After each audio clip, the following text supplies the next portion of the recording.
Sharing a quarantine room, a human and an alien face an unexpected turn, HFY Kane had never expected his day to end like this.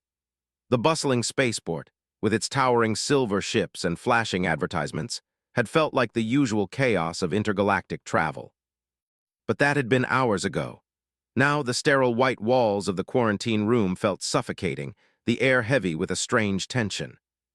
He paced the small, claustrophobic room, glancing occasionally at the single cot and the tiny window that offered nothing but the endless void of space. The quarantine was supposed to be routine. A precaution against an alien virus that had started spreading among travelers, a virus with no cure and no known origin. Kane wasn't worried. He was healthy.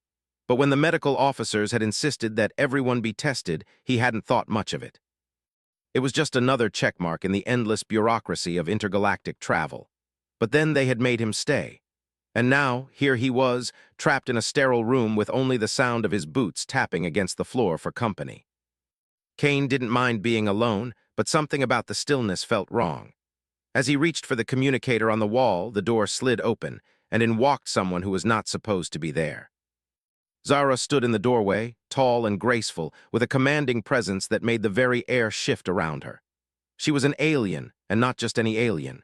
She was from Othar, a planet known for its advanced technology and diplomatic influence in the galaxy. He had heard stories about her people, their intelligence, their incredible healing abilities, and their remarkable beauty.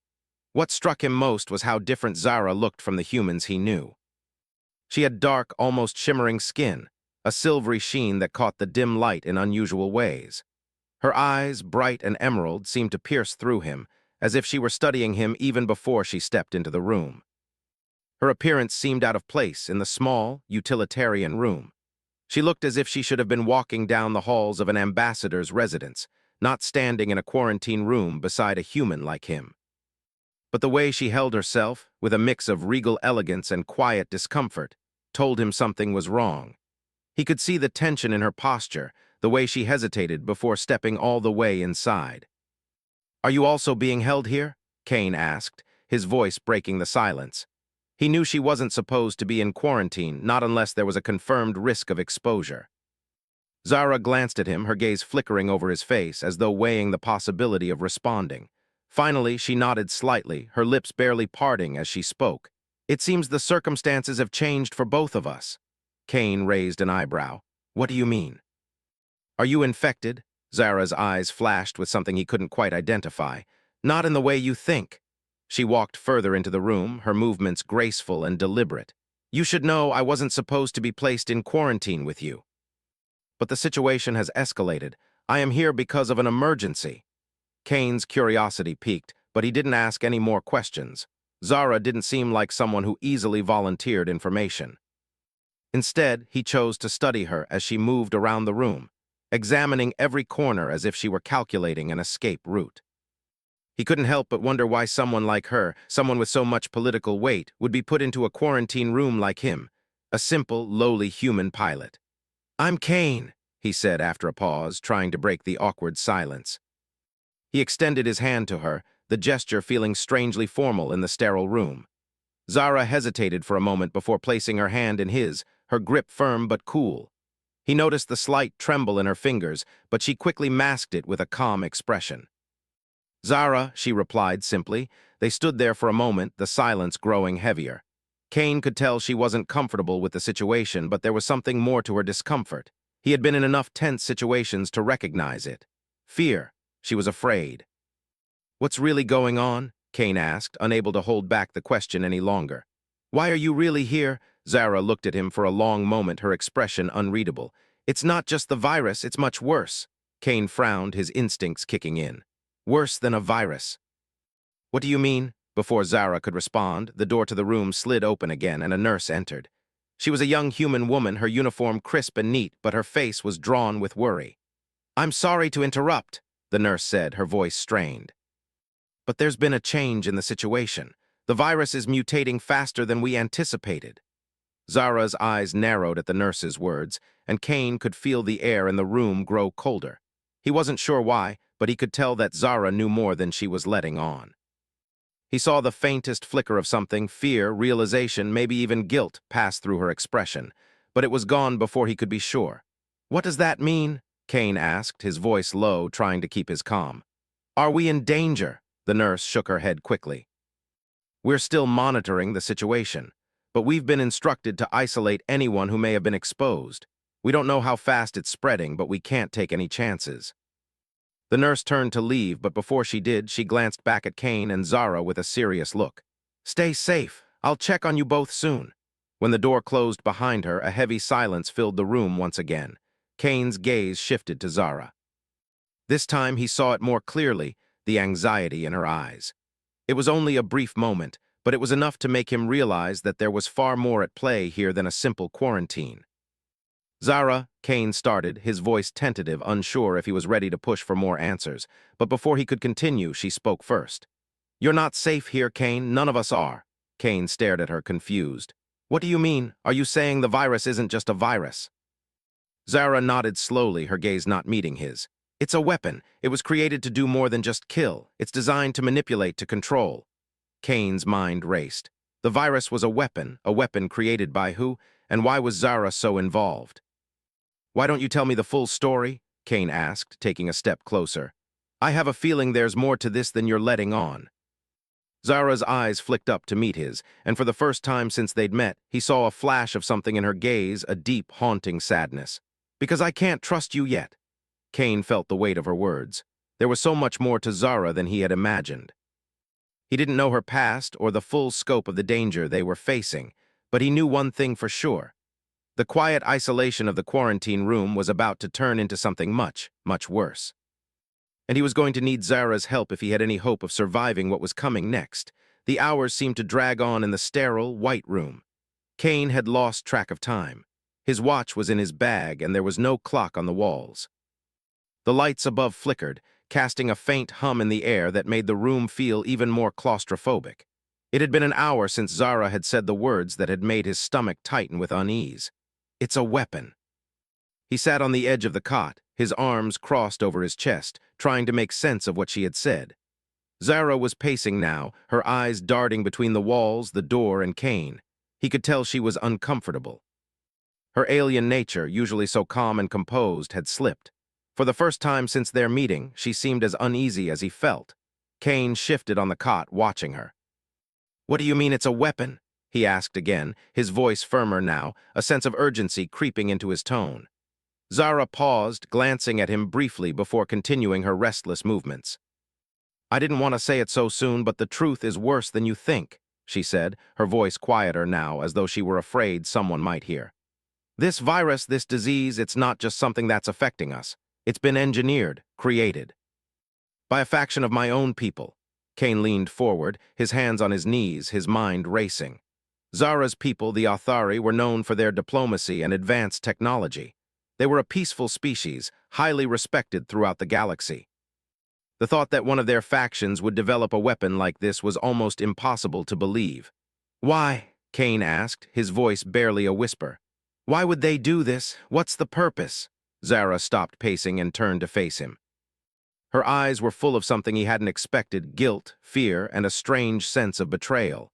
She looked like someone who had been carrying a heavy secret for far too long. "It was never meant to harm the galaxy," Zara said slowly. "At least, that's what they told me. The virus was created as a test, a way to control populations and manage threats. The idea was that it could be used to subdue entire civilizations, neutralize enemies. But the virus wasn't supposed to spread like this. It wasn't supposed to mutate." Kane took a deep breath, trying to process everything she was saying. "And now it's out of control?" She nodded, her lips tight. "Yes, it was always intended to be a weapon of control, but now it's more dangerous than they ever imagined. The rogue faction didn't just want to test it on one species. They wanted to start a war that would spread across galaxies. They hoped to use it as leverage to push species into submission." Zara hesitated for a moment, then added, "My people didn't know about this." "Not the majority, anyway." Kane's mind was spinning. He had heard of rogue factions before, but the thought that an entire species could be manipulated by a small group like this seemed too big to fathom. He had no idea what the implications of this would mean, but he knew one thing for sure: things were far worse than he had imagined. "So what now?" Kane asked. "What are we supposed to do?" Zara's gaze softened, and for a moment her alien features seemed almost human, vulnerable. "I'm not sure," she said quietly. "I was sent to investigate to find out who was behind it, but I've only uncovered part of the truth. Whoever's behind this has been very careful. They've covered their tracks. I think they knew I was getting close, and that's why I was put in quarantine. They wanted to silence me before I could tell anyone else." Kane could feel the weight of her words settle between them, thickening the air. He could see that she wasn't just a diplomat or even a victim. She was involved, whether she liked it or not. She had been part of this, at least indirectly.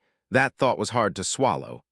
"Did you know about this before?" Kane asked cautiously, studying her reaction.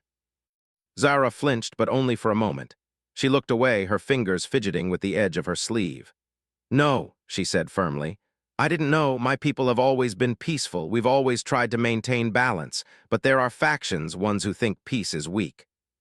They want control, and they'll do anything to get it." Kane couldn't imagine being in her position. He didn't know what it was like to carry the weight of an entire species' mistakes, especially one as powerful as the Athari. But he could tell that Zara was fighting with herself. She wanted to do something to make things right, but she was trapped in the middle of a galaxy-wide conspiracy that she couldn't escape from. The silence between them stretched on, and for a moment, neither spoke. The hum of the lights, the faint whispers of the ship's engines outside the quarantine room, it was all he could hear. He could tell that Zara was thinking, piecing together the plan in her mind. But what could they really do? What could one human and one alien do against a galactic-scale conspiracy? Then, Zara spoke again, her voice low but steady. "The virus is mutating," she said. "Faster than we thought. The original strain was only supposed to cause minor symptoms, like fatigue and mild fever. But now it's evolving. It's affecting more than just the body. It's reaching into our minds." Kane stared at her, his brow furrowed. "What do you mean, reaching into our minds?" Zara hesitated for a moment before answering. "The virus isn't just a biological weapon. It's designed to manipulate, to control. It feeds on the nervous system, and in some cases it causes hallucinations. It can even influence your thoughts, make you see things that aren't there, make you distrust the people around you. It's a way of breaking down resistance. Once it takes hold, you become easier to control." Kane felt a chill run down his spine. He had heard of mind-altering weapons, but they were usually theoretical. No one had ever actually developed one that worked on a large scale. And yet Zara's words made a disturbing amount of sense. He could already feel a slight dizziness in his head, a fuzzy sensation in his thoughts. He hadn't wanted to believe it, but the signs were there. "You think we're already infected?" Kane asked quietly. "I don't know," Zara admitted, "but I can feel it. Something's wrong, and we don't have much time before it gets worse." Kane stood up, walking to the small window. Outside, the stars flickered in the distance, indifferent to the drama unfolding inside the small quarantine room. He ran a hand through his hair, trying to clear the fog in his mind. This wasn't how things were supposed to go. He had been in close calls before, but this was beyond anything he could have prepared for. "So what do we do now?" Kane asked, turning back to Zara. "We can't just wait here." Zara looked up at him, her eyes dark with worry, but there was something else there too, a flicker of resolve. "We have to find out who's behind this," she said. "We have to stop them before it spreads any further." Kane nodded, his jaw tight with determination. "And how do we do that?" Zara's lips curved into a faint smile, though it was tinged with sadness. "First, we need to survive. The virus is getting stronger, but there's a cure. If we can find the right artifact, we might have a chance, but it's on a remote moon far from here." Kane felt a surge of hope, followed by a gut-deep anxiety. A cure, but a remote moon? How long would it take, and what would they face along the way?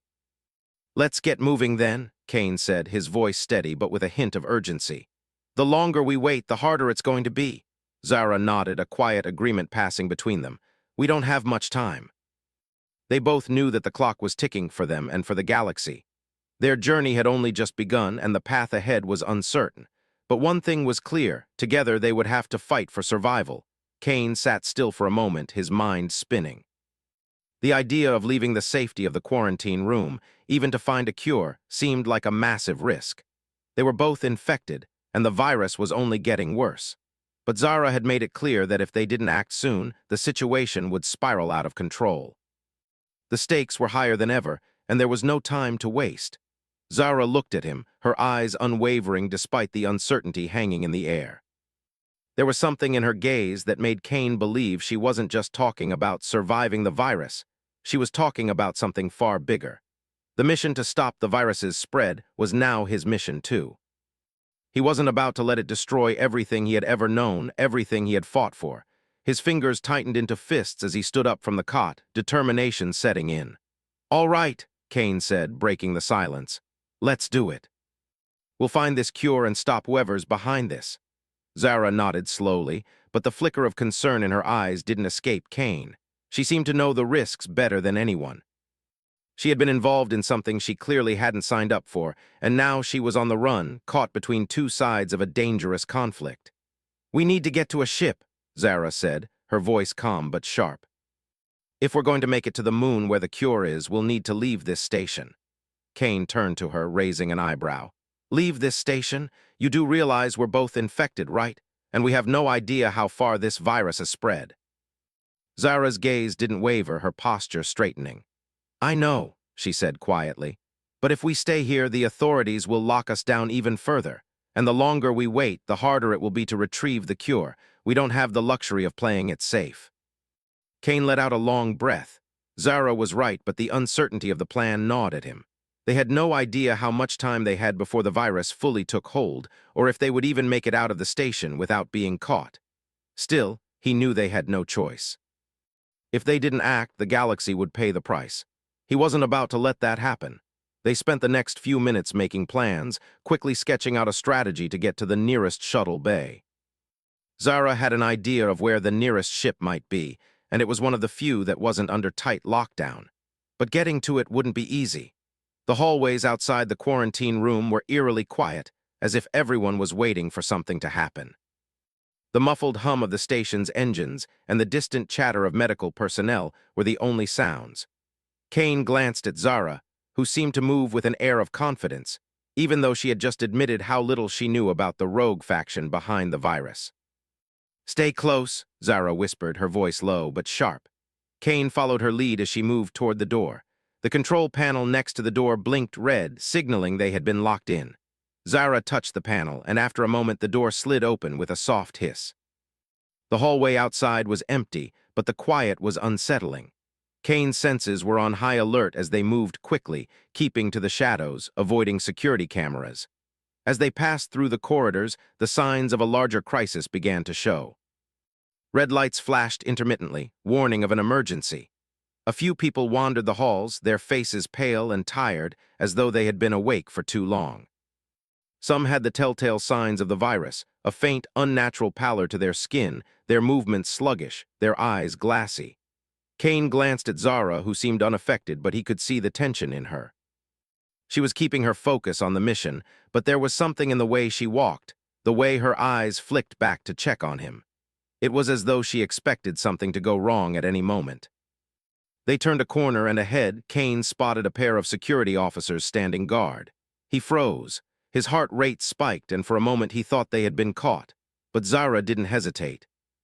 She gestured for him to stay back and slipped into a nearby maintenance room, her movements quick and graceful. Kane followed her, barely managing to suppress a curse. They pressed themselves against the wall, out of view from the security guards. Zara leaned close to Kane, her voice barely a whisper. "We need to wait for them to pass. If they find us now, we'll never make it to the shuttle." Kane nodded, his heart pounding in his chest. He could hear the guards talking, their voices faint as they drew closer. The seconds dragged on, feeling like hours. His pulse thundered in his ears, and he had to force himself to stay still, to not give in to the panic threatening to rise within him. He wasn't used to being the one hiding in the shadows. But here, in this unfamiliar situation, he had no choice. Finally, the guards moved on, their footsteps fading down the hall. Zara exhaled softly, glancing back at Kane. Without saying a word, she motioned for him to follow. They continued down the corridor, now at a faster pace. Kane kept his eyes on the floor, making sure to avoid eye contact with anyone else who might be watching. They reached the shuttle bay with no further complications, but the sight before them stopped Kane in his tracks. The bay was far from empty. Several ships were docked, their hulls gleaming under the station's harsh lights.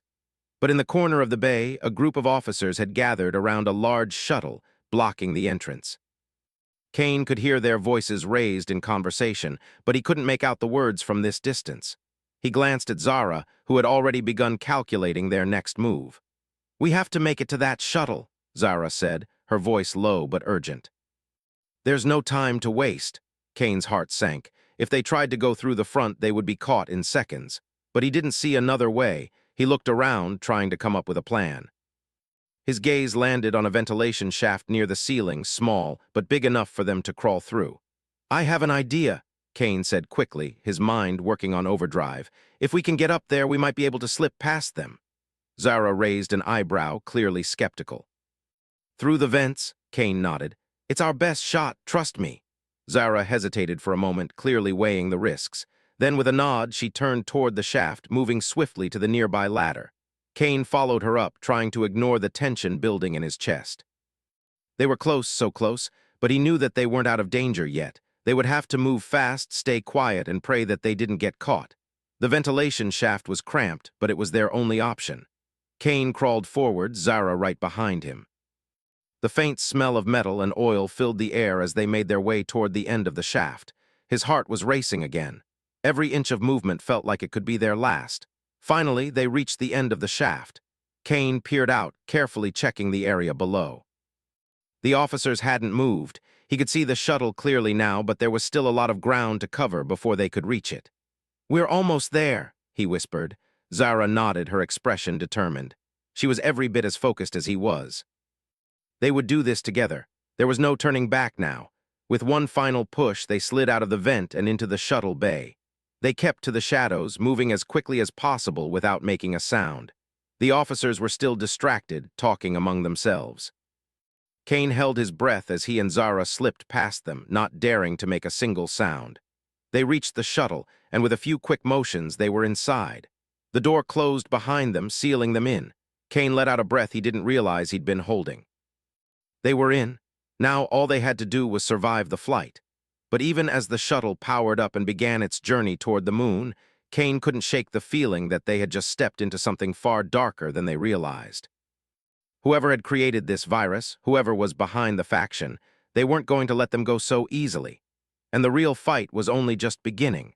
The shuttle's engines hummed softly as it glided through the vast emptiness of space. Kane sat in the pilot's seat, his hands gripping the controls, though his mind wasn't focused on the ship's systems. He couldn't stop thinking about what lay ahead. The moon they were heading to was small, barren, and remote, a place where few would willingly go. The idea of finding the cure for the virus there, and the artifact that would allow them to stop the deadly disease, seemed almost too easy. The reality, however, was that nothing about this mission had been easy. Not since the moment he and Zara had been forced into that quarantine room. He glanced over at Zara, who was seated next to him, her face unreadable. She hadn't said much since they'd left the space station, her usual calm replaced by something deeper, a mixture of determination and anxiety that had settled into her bones. He could see that she was thinking, piecing together a plan in her mind. He admired her quiet strength, even as he wondered how much longer she could hold it together. "We'll get through this," Kane said suddenly, breaking the silence. He hadn't meant to speak out loud, but the words came out before he could stop them. "We just need to stick together." Zara looked up, meeting his eyes. Her expression softened, though it was only for a moment. She nodded. "I know," she replied, her voice steady but low. "But the truth is, we don't know what we're walking into. The faction that created this virus, they're more powerful than we realize. They have resources, connections, and most importantly, they have people who will stop at nothing to ensure this weapon reaches its target." Kane felt a shiver run through him. He had heard of dangerous factions before, but this was different. The stakes were higher, much higher. If Zara was right, then the fate of entire civilizations could be hanging in the balance.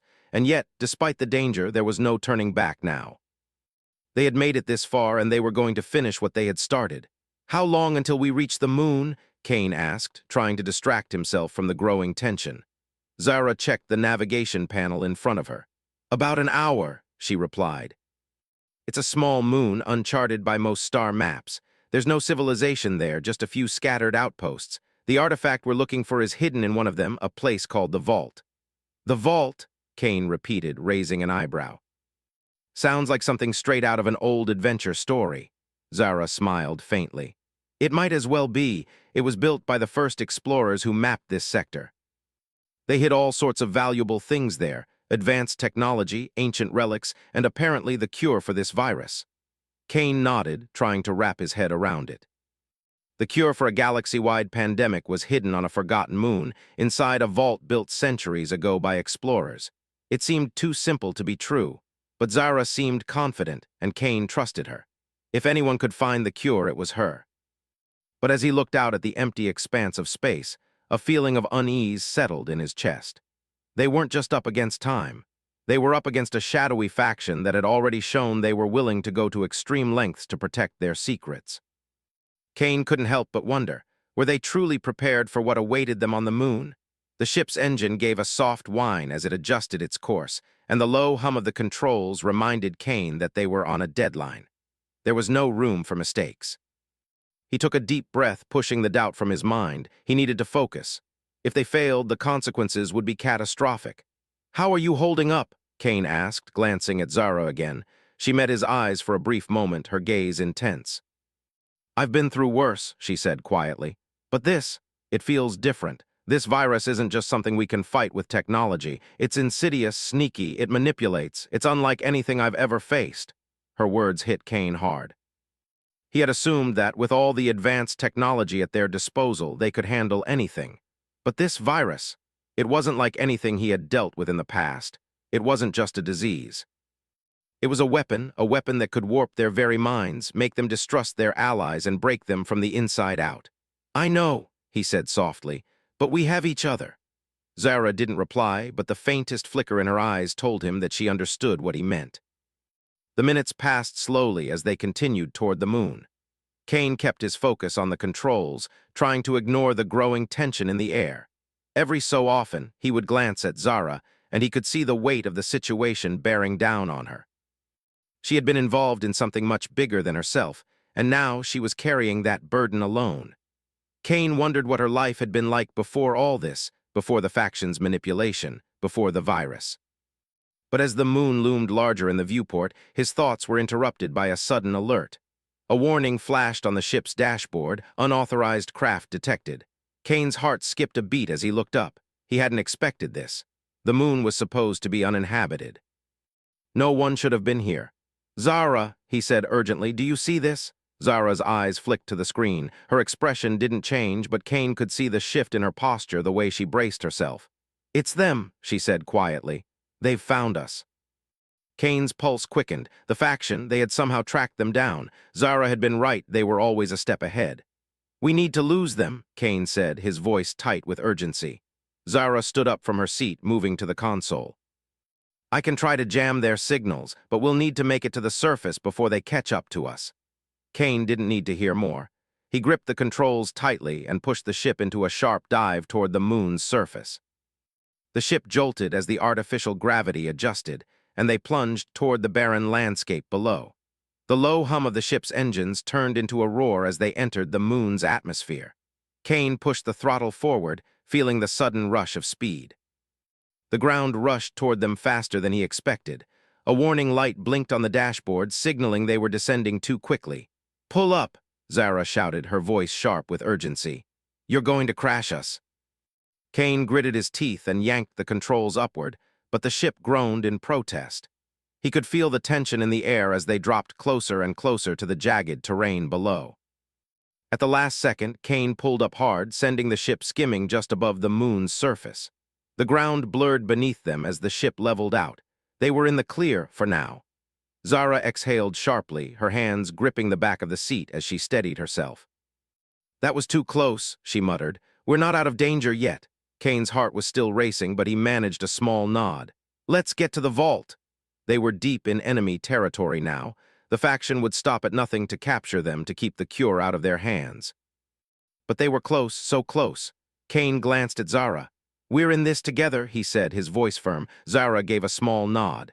"Together," she repeated, though the uncertainty in her eyes remained.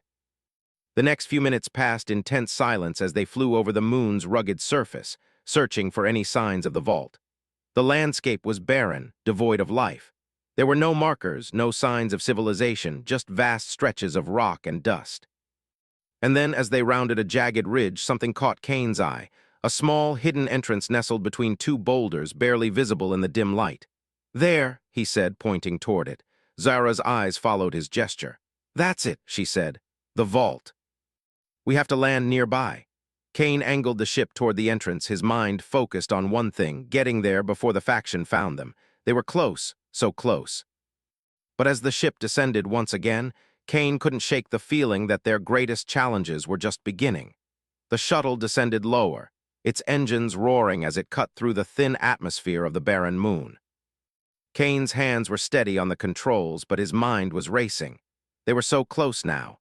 The vault was just a few hundred meters away, hidden among the jagged rock formations. If they could just reach it, if they could retrieve the artifact and the cure, they might stand a chance of ending this nightmare. Zara sat beside him, her face pale but determined. She hadn't said much since they had entered the moon's atmosphere, but her eyes were sharp, constantly scanning their surroundings. Kane could see the tension in her posture, the way her fingers twitched nervously, as though she was bracing for something. But he didn't ask her what she was thinking. He knew better than to distract her now. They had already outrun one danger, the rogue faction's agents, but Kane knew they weren't safe yet.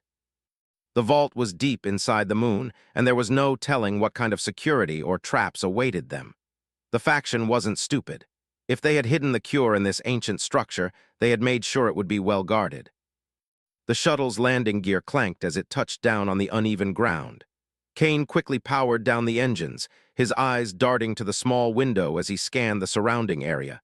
It was quiet, eerily so. The rocky landscape stretched out in every direction, a barren wasteland of dust and stone. No signs of life, no signs of anything. "I don't like this," Kane muttered, his voice low. Zara didn't answer at first. Instead, she stood up from her seat, moving to the door with a fluid motion that suggested she had done this many times before. "We don't have much time," she said, her voice calm but urgent. "If we don't find the artifact and the cure soon, the virus will spread beyond anyone's control." Kane nodded, his heart pounding in his chest. The urgency in her voice only made him more anxious. He followed her as she moved toward the shuttle's hatch. It opened with a hiss, revealing the harsh light of the moon's surface. The air was thin and cold, and Kane pulled his jacket tighter around him as they stepped out into the dust. The vault's entrance was just ahead, barely visible between two massive rock formations. The entrance itself was a narrow passageway, carved into the rock like some forgotten tomb. The air around it felt still, untouched by time. Kane couldn't help but feel the weight of history pressing down on him. "Stay alert," Zara whispered, her voice barely audible over the wind. "We don't know what's waiting for us inside." They made their way toward the entrance, their footsteps echoing in the silence. The ground was uneven, the jagged rocks sharp underfoot. Kane's mind raced with questions, but he kept his focus on the task at hand. They couldn't afford to be distracted. They couldn't afford to fail. As they approached the vault, a strange feeling settled in Kane's chest. It wasn't just the fear of what might be inside. It was the overwhelming sense that they were being watched. He glanced over his shoulder, half expecting to see figures in the distance, hidden in the shadows. But there was nothing, just the stillness of the moon. Zara reached the entrance first, her hand brushing against the cool stone of the doorway. She paused, her fingers tracing the ancient symbols carved into the rock. For a moment, she was lost in thought, her expression unreadable. "What is it?" Kane asked, his voice thick with curiosity and concern. Zara turned to him, her eyes narrowing slightly. "These symbols," she said slowly. "They're ancient. They belong to the first explorers of this sector, the ones who built the vault.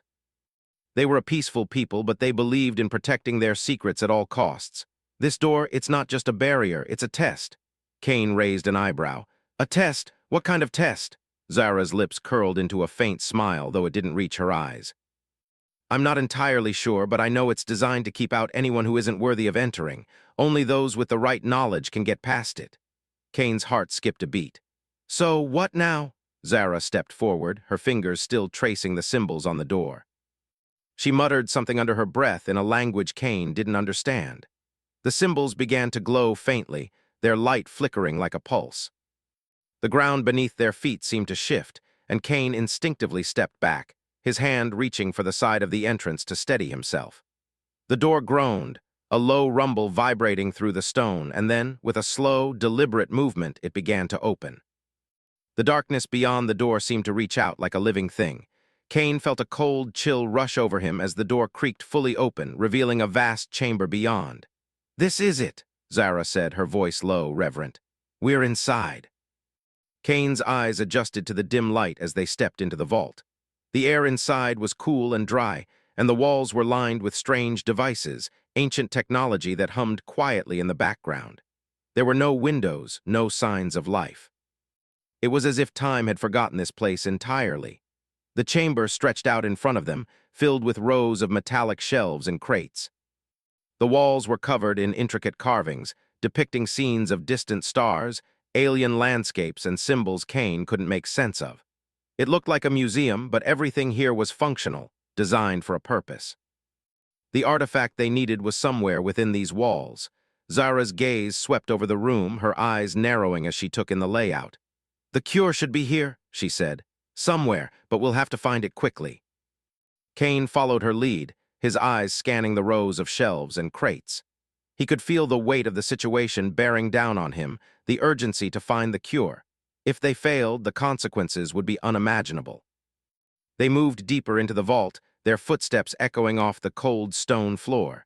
The silence was oppressive, broken only by the occasional hum of the ancient machines around them. Every step they took felt like a step deeper into the unknown. And then, as they reached the far end of the chamber, they saw it. A pedestal bathed in a soft blue light. On it sat an object, a small box, its surface smooth and polished.